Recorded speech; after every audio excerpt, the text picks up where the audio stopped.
नमस्कार, बेबस विपक्ष देख रहे हैं आप और मैं हूं आपके साथ शिवानी रतूड़ी। बिहार विधानसभा चुनाव 2025 के बीच महागठबंधन के खेमे में लगातार हड़कंप मचा हुआ है। चुनावी माहौल गर्माते ही महागठबंधन के नेता मुद्दों से भटककर केवल आरोप प्रत्यारोप की राजनीति में उलझ गए हैं। नेता एक दूसरे पर बयानबाजी कर रहे हैं और विरोधियों पर कीचड़ उछालने में व्यस्त हैं, जिससे उनकी छवि जनता के बीच कमजोर होती जा रही है।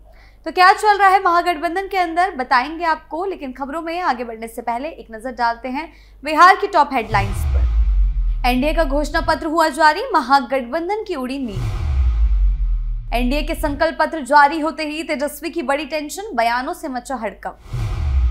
तेज प्रताप ने आरजेडी उम्मीदवार खेसारी लाल यादव पर कसा तंज, आरजेडी खेमे में मचा घमासान। योगी आदित्यनाथ ने सिवान में रैली को किया संबोधित, महागठबंधन पर जमकर बोला हमला। कांग्रेस नेता अशोक गहलोत ने एनडीए के घोषणा पत्र को बताया झूठा, बिहार की सियासत में मचा बवाल।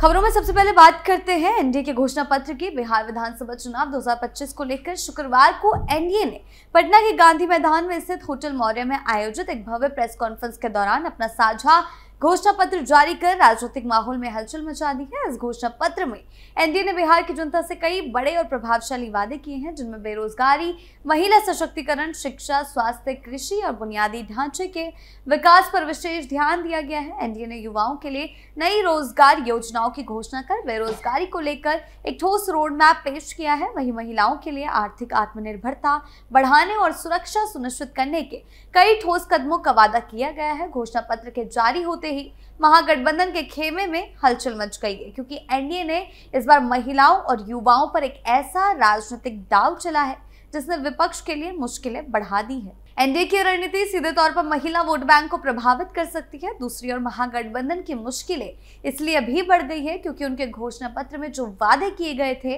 वो ना तो नए हैं और ना ही धरातल पर उतरने वाले दिखते हैं।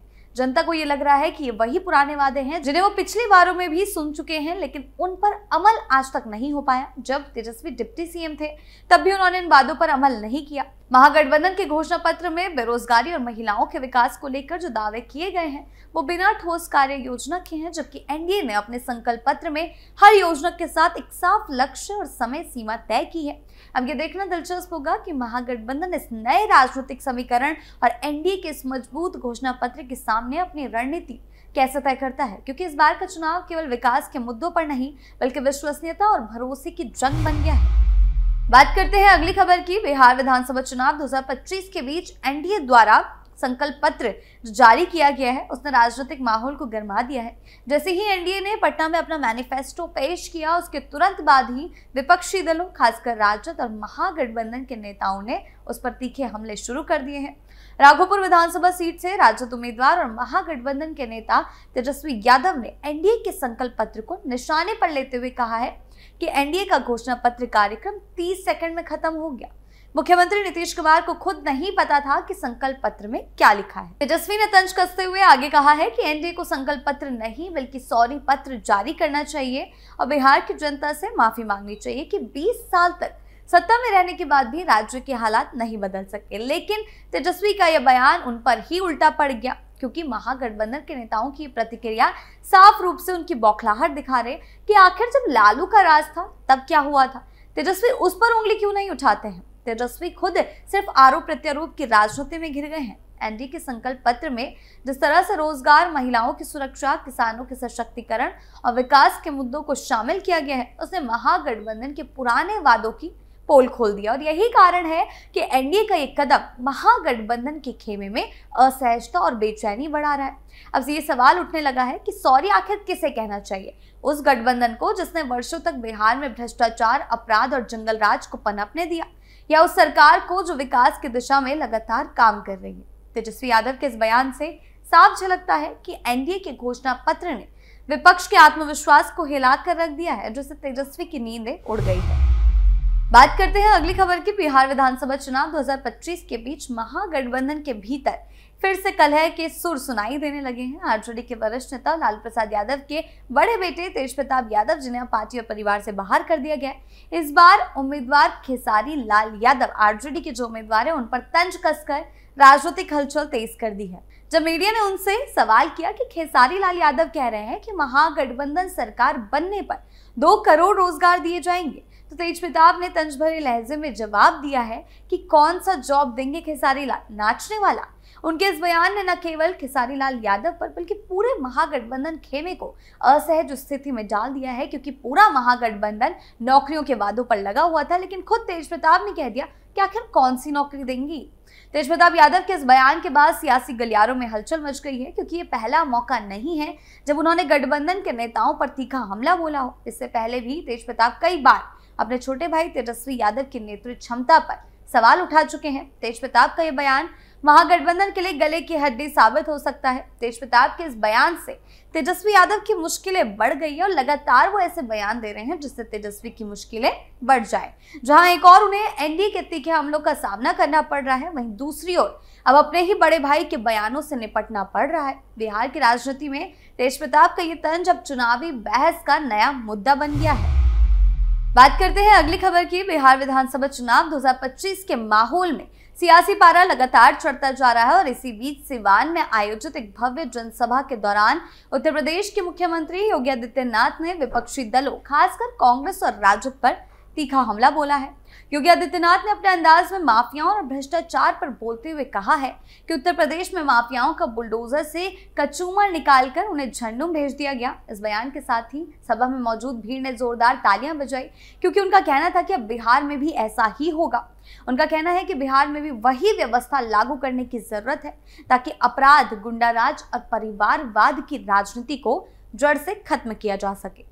योगी ने महागठबंधन पर निशाना साधते हुए कहा है कि जिन लोगों ने बिहार में पहचान का संकट पैदा किया था, उन्हें अब सिवान और बिहार की धरती पर वापस नहीं आने देना है। उन्होंने इस चुनाव को बिहार की अस्मिता और स्वाभिमान की लड़ाई करार दिया। योगी ने कहा है कि बिहार की जनता बहुत समझदार है, जो एक बार फिर विकास, सुरक्षा और सम्मान की राजनीति को चुनने जा रही है। उन्होंने मन से यह भी दोहराया कि भारत तब विकसित होगा जब बिहार विकसित होगा। सीएम योगी के इस तीखे भाषण से विपक्षी खेमे में हड़कंप मच गया है।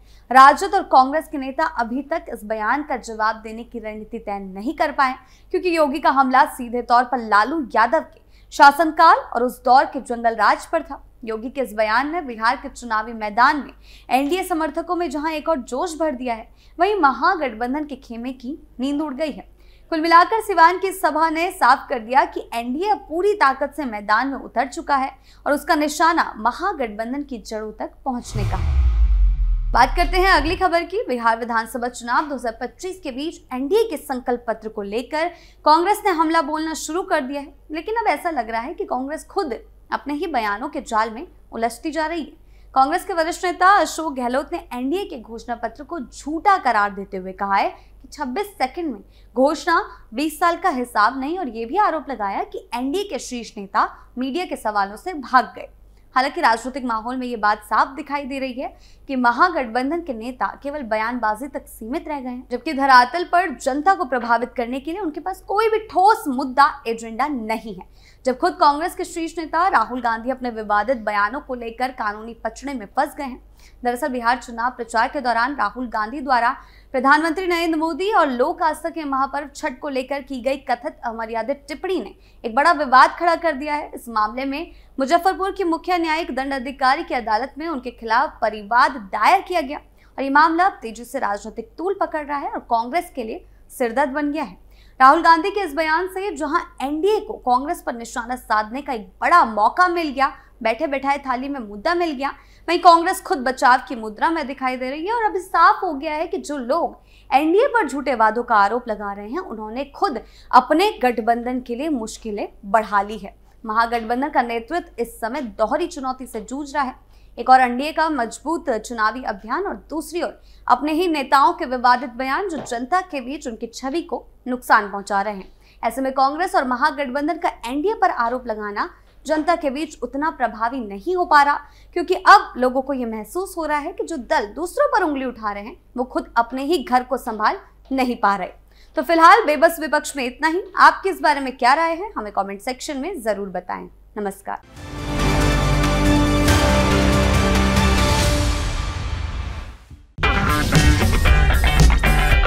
अगर आपको हमारा वीडियो पसंद आया हो तो इसे लाइक करें, हमारे चैनल को सब्सक्राइब करें और हाँ, बेल आइकन दबाना ना भूलें ताकि आप तक हमारे वीडियो की नोटिफिकेशन पहुंचती रहे।